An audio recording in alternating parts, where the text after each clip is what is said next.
Thank you, everybody. Everybody's well fed now and ready to take a nap. But here we are. Can I do something first? Yes. I've always wanted to do this with a mic. Let's get ready to rumble! I guess I don't need to introduce Jon Ledecky and Jimmy Haslam. We have two distinguished business leaders here, sports team owners and humanitarians, which I'd like to talk a little bit about as we go through. I was told there's no Q&A allowed for this session.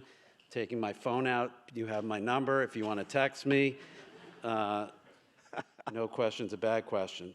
I guess before we start, just my summary. Jon is as sports is a lifetime passion for him. I'm going to go into both of their backgrounds just a little bit.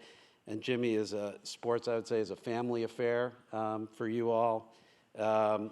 So we're going to just cover off a little bit on their background, then ask some kind of specific questions, and we'll ask some overall questions as well. Jimmy, Knoxville, Tennessee. Please fill in any gaps that I missed. University of Tennessee. Yes, sir. Very proud, I'm sure of that.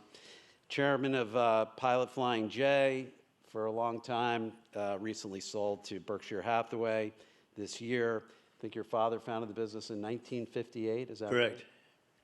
Right? Married to Dee, who we just had the pleasure of spending a little time with, 3 children and 6 grandchildren. Correct. Majority owner of the Cleveland Browns since 2012. Part of the majority ownership group of the Columbus Crew, and now built a new stadium, I believe won the MLS Cup in 2020. Right. And now an NBA owner as well, so you got all the bases covered. Was the part owner, so everyone knows, of the Steelers in 2008, sold that position. Your brother Bill, former governor of Tennessee, is also about to become the majority owner of the Nashville Predators, I think in 2025. So we got a lot of sports going on here with the Haslams. Jon Ledecky, Greenwich High School. Jon and I have known each other for 25 years, graduated from Harvard and Harvard Business School. He wrote for the Crimson Sports paper, I believe, so he's had sports in his blood for a long time. Kidder Peabody, if anybody can remember that firm, I do. Founded U.S. Office Products in 1994, which became the UPS store, I believe it is now. He's been involved in the U.S. Olympics and Paralympics Committee for a long time. He has a niece who's somewhat famous, who's a pretty good swimmer. He bought the Washington Capitals with Ted Leonsis in 1999, and he'll talk a little bit about that. He's also co-owner of the New York Islanders, which we helped him with in 2014, built the spectacular UBS Arena, which I'm sure many of you have been to. Jon is also a serial SPACer, I believe. He's done a whole bunch of SPACs. Really worked out well. And he resides on multiple boards, public company boards. So first question for Jimmy. The NFL, I'm sure there's a lot of game day glory when you win. I'm sure it really hurts when you lose. Can you just talk to this group about what you think are some of the challenges of owning an NFL team since you bought a team? The high profile. We were a minority owner in the Steelers and had a reasonably good-sized private business. My brother was governor of Tennessee. We'd been, in the limelight to what I thought was a fair degree, but when you're the principal owner, and Dee can speak to this as well as I can, of an NFL team, your life changes dramatically. I was with Josh Harris, is a good friend of mine, and of course Josh has been in pro sports longer than we have, and one of the founders of Apollo, and a really well-known guy. And I said, "What do you think?" And he said, "I had no idea." So it's incredibly high profile, and that cuts both ways. It's good and bad, but overall, it's a pleasure to be involved in the NFL. When you had some controversies, were there other lessons from your other businesses that you could apply, or this is a whole new area? So we obviously signed Deshaun Watson to a guaranteed contract, and that was, to say the least, a little bit controversial. And the grief we caught in that was we were prepared for it, but we weren't prepared for it. So I think the NFL is so high profile. And pro sports or sports in general in the United States are that it's really tough to prepare. You have to have a thick skin. You have to get used to it. You have to roll with the punches. I'm sure we have a bunch of people in here that have their fantasy lineups yet to set. Do we have any early read on whether Deshaun's going to be playing this weekend? Cautious optimism. How's that? Cautious optimism. All right, everyone track that.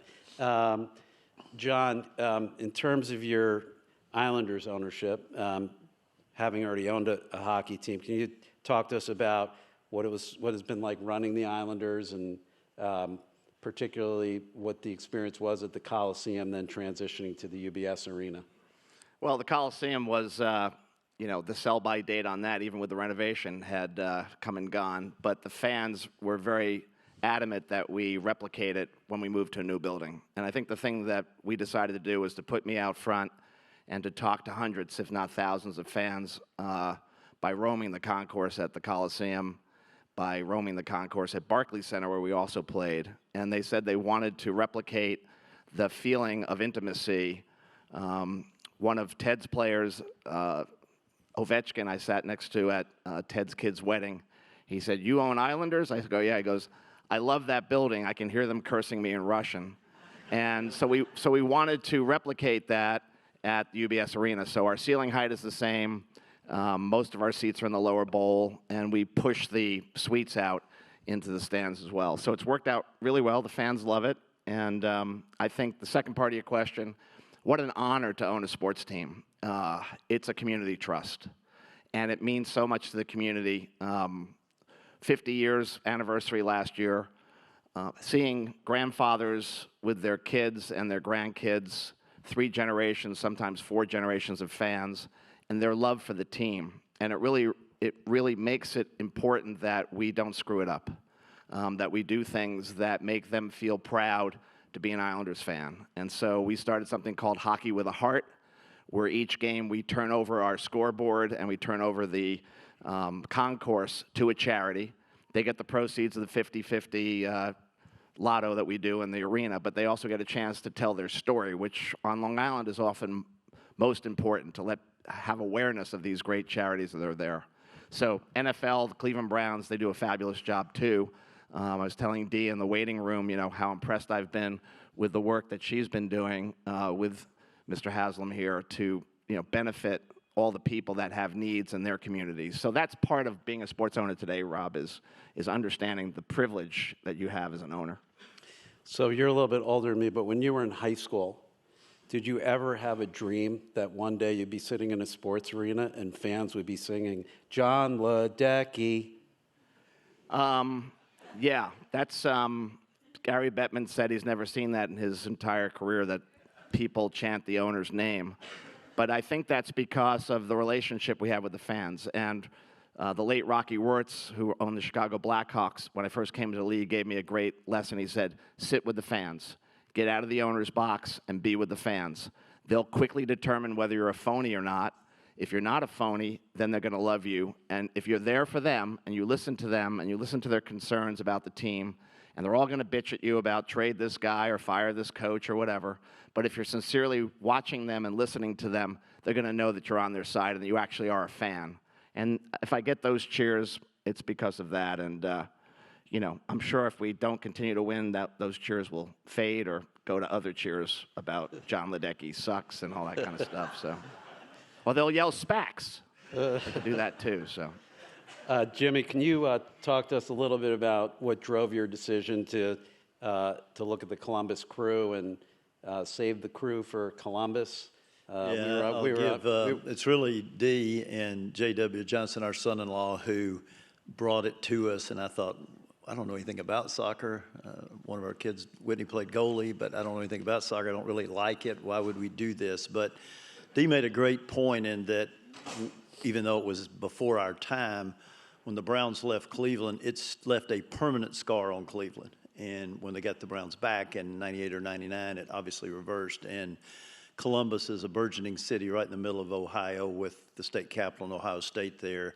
And it was really important to that community to, quote, save the crew. And by a stroke of luck, one of the people heading it up was a friend of ours from Tennessee who had relocated to Columbus. So we literally, in one morning, this guy came up who's kind of leading the Columbus contingency, and Don Garber from MLS came up, and we made the deal literally in a morning sitting there. And we own 80%, and a local family, the Edwards family, who are great people, own 20%. So it's come together nicely, and now we're huge soccer fans, built a $315 million stadium, are doing a multi-use development around it, and spend a decent amount of time in Columbus. So it's worked out really well, and we're excited about MLS, and we're excited about the future of Columbus. Great. We offered her a chair, but she's okay. Good. And an MLS All-Star game coming? MLS All-Star Game is in Columbus. I think it's July 24th of 24. So we're really excited here again. Really, really big deal to Columbus, Ohio. That's great. John, can you talk about sort of where you are, where the NHL is in terms of your local media rights and what that's going to look like? I know you guys have a long-dated deal, but how are you thinking about that as part of your business? I think that's probably a question for the commissioner to answer. I think that we're on a deal that everybody knows about that was done as part of a financing for the team back in the 90s. So we signed a 36-year deal in 1995, which was utilized to do the financing. And the financing that ended up happening there ended up being really good for us, because despite being now 30 years old, we're number 6 or number 7 in the league in terms of the local media rights, which has been a blessing. And we can put those dollars back into the community and to the team as well. I think that the whole spectrum of sports has been changed by the entrance of these additional players. So I think, kudos to Josh for buying the Commanders at $6 billion. But what that's doing is lifting the boat of all the other sports leagues. And I think that's why we're here today. There's so many opportunities that are coming up in sports. New leagues are being founded. My theory on the appreciation of value in the women's leagues, for example, is that think about being a small limited partner in an NFL team or an NHL team, and you're spending a couple $100 million. Would it be more fun to own your own team? And I think back in the day, you guys were buying Columbus Crew. You saved the team, but you could manage that investment. Today, these investments are so huge, and the leagues are responding. Getting to your media question, the leagues are responding by thinking in a very forward way about what the landscape will be in the future, but also understanding that these are Van Gogh paintings. These are collectibles. And so you have 163 of them in the major 4 sports. But in the last 2 years, you've had leagues expand and grow and prosper that are below those top 4 leagues, but have another 100 to 150 teams. So I think it's boom times for sports. And as the first panel talked about, there seems to be no correlation between the stock market and the appetite for sports teams. So again, those of us who've been in sports have benefited from that, and we have a responsibility to give back. Got it. Jimmy, 2 questions. So running, Pilot, are there, building a very large organization, are there parallels or corollaries that you've learned over time that you can apply to sports? Is question 1. Question 2 is, when you, as a multiple sports team owner, how much synergy and in terms of operating and managing, multiple franchises? Yeah, I think initially, I'll be honest, and this might seem strange, when we first got into sports, I thought, well, it's way different than, quote, regular business. We have a big truck stop chain, but it's really the same. I think it's the job of ownership management to lay out the vision. It really, at all our teams, we talk about success on the field, great fan experience, and giving back to the community. And that's really the same thing we do at Pilot Flying J, our main company. So laying out the vision, holding people accountable to that vision, and making sure it's executed. And the second thing, and I think it's actually more important in sports, at least it was in our business at Pilot. At Pilot, we're in the retail business, so we had a great piece of property. We could put an average GM in there and still do pretty well. However, in sports, really your asset is your people, whether it's on field or off field. And so getting the right people in the right place, and see what John thinks about this. In sports, we look at it as general manager, coach, and then whomever is running the business side of the operation are the 3 most important positions. And if you get that right, it's a lot of fun, and it's still work, and issues and things come up, but it's fairly smooth sailing. But you got to get those 3 right. Boy, that's so important, Jimmy. And I think that I've said publicly that the person who owns a team who thinks he's the general manager or the coach or is running the business has an idiot for a client. So the fact that you've recognized that and done that shows real foresight. And I think that as sports turn over generationally, you're seeing more and more of that professionalism come in. It's not your grandfather's football team or football league anymore. And I think that attracting that top talent and going outside of sports sometimes to find that top talent is really important and integral to success. Yeah, I will say this, where we struggle, or at least where I struggle, I've talked to other business people who have come into sports, is in your own business, you're the subject matter expert, and you know probably as much or more about the majority of the business than anybody. You come into sports and, you know, I don't really know as much as our soccer coach or our football coach or our basketball coach, and so what is that fine line between where are you meddling and where are you providing proper guidance and supervision? And so I think we're starting to figure that out, but we struggle with that early on. First, we laid back too much, then we're too involved. And so what is that right balance between leadership and providing direction and still letting the subject matter experts do their job? And I read, not to take Rob's job over, but I read a great quote from you about what matters in each league. You know, you talked about with the Bucks how you have to win in the NBA, you have to have a superstar, and then you have to have two other really good players. And you walked through the different ownerships that you had and discussed what made each one successful. And I think that, again, was, to me, as an owner, very interesting that you had that view of the world, view that we share with Scott Malkin and Dewey Shea in our partnership at the Islanders. Find the best person on the field and off the field and let them do their job. Can you find an easier moderating job? I mean, this is just a general question for both of you. What do you think the biggest innovation will be in sports in the next 5 to 10 years? How will sports change over as you look out, owning 3 teams and 1 team? Like, what do you think will be one of the biggest drivers in the next 5 to 10 years? I mean, I go to the NBA Summit every year, the Tech Summit. I think technology, Rob, is amazing. A former speaker earlier today talked about this technology that's being developed to give people the sense they're in the front row, even if they're not there. I think the use by the streaming services of pick your own camera, these are things that will lead that next generation to greater engagement. The younger fans, they're in their phones, and you go to a game and there's a stoppage in play, NFL commercials, we have a stoppage in play concept too. Everybody's looking at their phone. So how do you engage that generation that's looking at the phone 500-600 times a day? It's going to be through technology. So I think that's really important, number one. Number two, I think in terms of revenue, the teams are going to have to start thinking outside the box. I think the most important thing is to recognize, and we saw that with Taylor Swift and the Kelsey situation, that there's going to be this convergence between culture, sports, entertainment, and fashion. And if you think about what the two of them did, whether it's a real or made-up relationship, they have helped each other's brands enormously, right?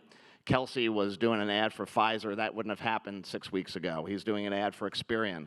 Taylor Swift's got her 5 ads on Sunday Night Football for her movie, which will probably do $1 billion, right? So the synergy and the cross-selling of those different worlds have to come together, and sports is that live thing that everybody loves. And so if you can bring those things together, you have a chance to really succeed in sports. And then the final thought I'd have in terms of the future is, why do we sell season tickets, especially the great seats? Why don't we sell them per period or per quarter or per game? Why do we give those away for a season? That's where everybody wants to have their Instagram moment. And to me, the future success of sports teams is providing those Instagram moments throughout the concourse, throughout the arena. The Cowboys have a thing where you can stand with a hologram of a player. You take the photo. You really don't know it's not the player standing there with you. That's an Instagram moment for the fans. They've gotten off their couch. They've come to the arena. They've fought traffic. They paid $50 for parking or whatever. They're there in your building. What can you do to give them an experience that they will remember for a lifetime? That, to me, is the really wonderful thing about sports, is providing those moments for families. Yeah, I'll double up on what John said about premium experience, and this doesn't exactly answer your question, Rob, but what we have found in all 3 sports is what people will pay for, even in MLS, which is at the bottom of the food chain, is premium experiences. We built a wonderful new stadium in Columbus, seats 20,000. We sell it out every week. But we would all tell you we made one giant mistake. We don't have enough suites. We don't have enough premium experiences because that's what you can charge a lot for. John has taken it to a whole another level, the way he's thinking about it. But I think all of us, to continue growing revenues, are going to have to provide more premium experiences because that's what people will pay for. In terms of things changing, personally, and I don't think any of us know this, I think things are going to go quicker than everybody thinks in terms of everything being streaming. And then what that affords us the opportunity to do in terms of catering to individual customers, consumers, guests, fans, whatever you want to call them, will look entirely different in 5 to 7 years than it does now. Yeah, that's great. Just want to make sure we cover this before we run out of time, but can you talk each about your charitable efforts personally and through the teams? And I know it's both important. Education, I believe, is both important to you, and kind of, what you're thinking on that. Yeah, Dee and I both grew up in families that were big on giving back, and it's a little more challenging when you have teams in 3 cities and you live at least part of the time in a 4th city. But we have focused the majority of our efforts on education, and particularly on school choice. And we believe very strongly that the greatest social injustice in this country is the lack of opportunity for inner city kids in terms of school choice. So we have been involved in that in terms of policy, in terms of giving money, and in terms of helping find people to run these schools, and will continue to do so. But I do think, and John touched on this, it's really a privilege to be part of any major league franchise, and I think we owe it to our communities to give back and be a part of the community. And one of the single best things Dee and I did, we've owned the Browns now for about 12 years, about 5 or 6 years. Cleveland is really our main residence, and we're there. We're part of the community. We go to events. We go to Cavs games, or we did. We go to Guardians games, et cetera, and watch our grandchildren play football, et cetera. So I think that's really important. And I've kind of answered your question earlier, Rob, but in terms of the importance of making sure that when we were building a new arena, that we worked with the community to make sure that we heard their concerns. And rather than just doing some project that would be nice and be in the paper for 5 minutes, we decided to privately finance the first train stop on the Long Island Railroad in 51 years. The biggest thing in the Elmont community was they felt they had no economic opportunity because they couldn't transit to the city and work. They were folks who were struggling. And what's happened since then is we have people parking at the arena to go into the city. Real estate values in and around the arena have doubled, and the community has really embraced us. We're doing a project across the street. It's a shopping village that Scott Malkin, my partner, has championed around the world.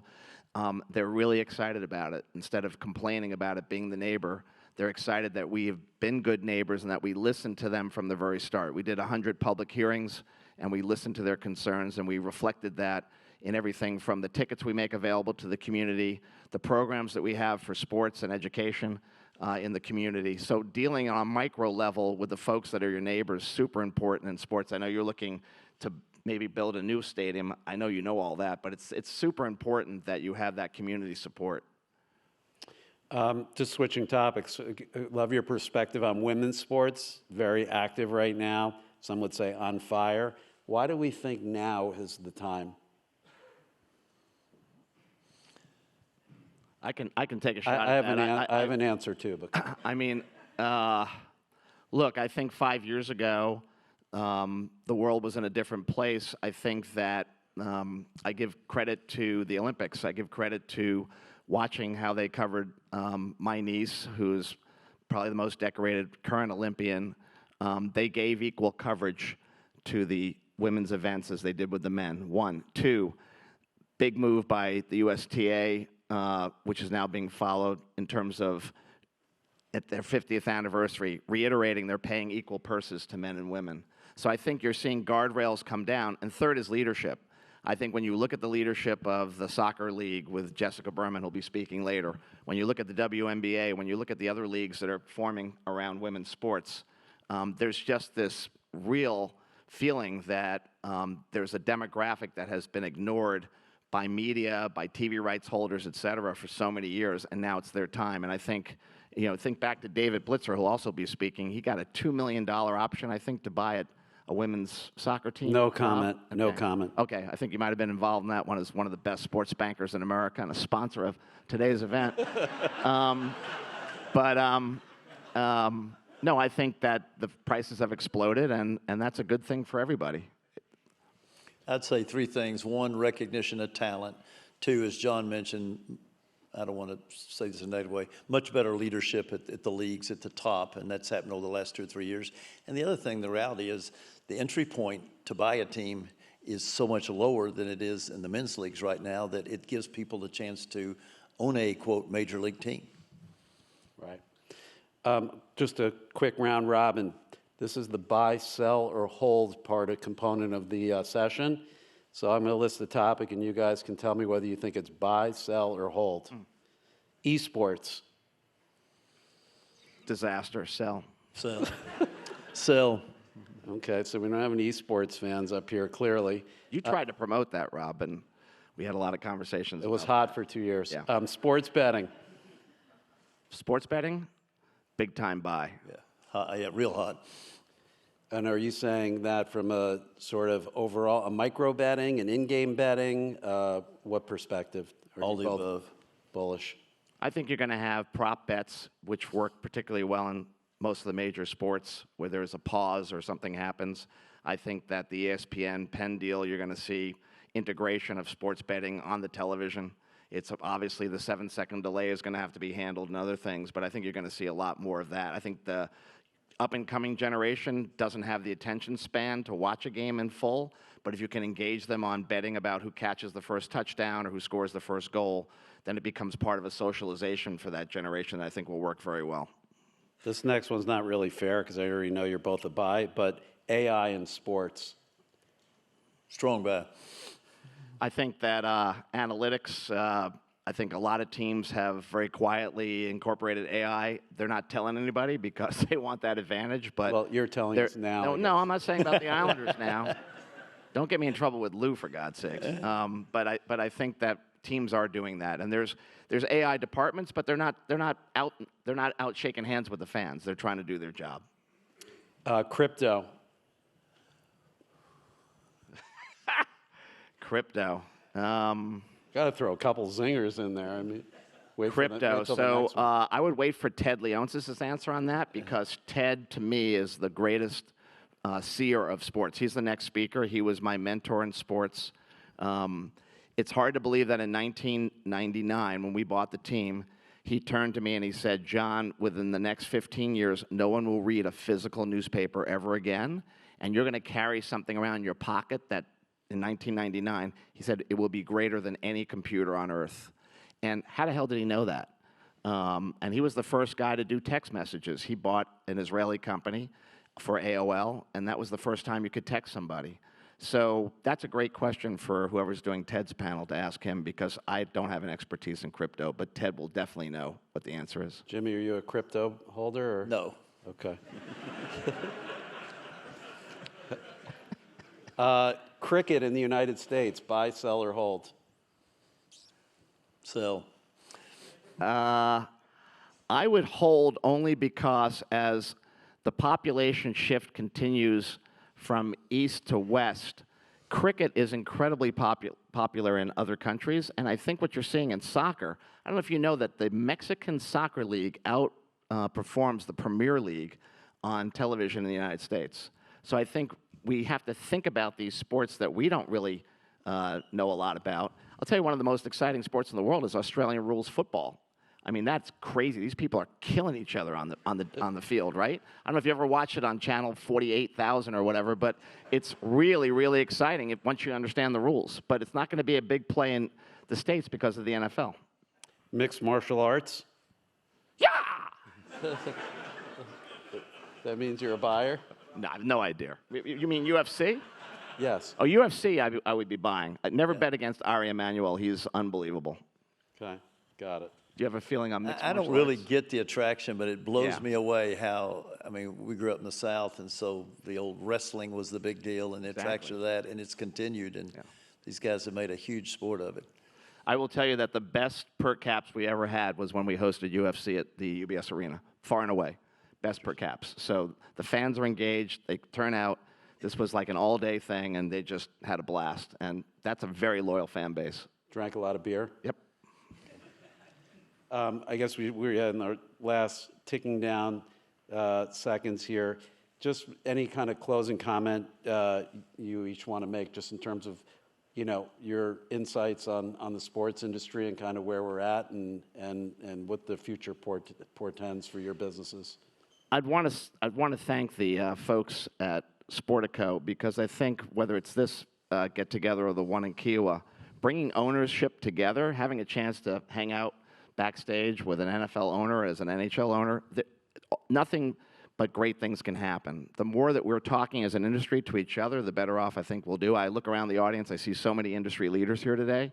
I think we need to do more of that, so kudos to Scott for doing that. I think it's an important thing to continue in the future.